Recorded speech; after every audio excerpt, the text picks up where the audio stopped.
Hello, today I will show you how to install multiple programs at the same time in Windows 10. First off, go to your web browser, type in ninite.com,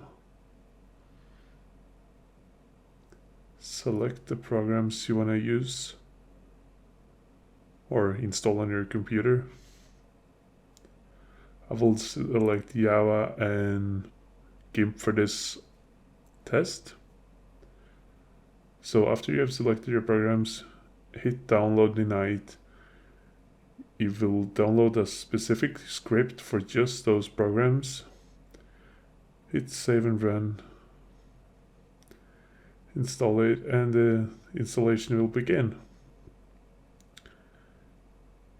It will download the programs and it will install them for you. They will leave out all those options where you will have an extra program and stuff.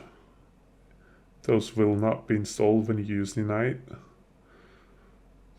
So once this is finished, the programs will be on your computer. The installation will be finished. I will open GIMP now just to show you that everything is fine. Of course, it will take a little bit longer now because it's the first time I run the program, but the installation is complete.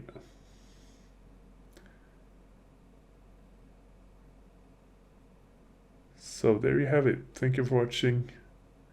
Bye bye.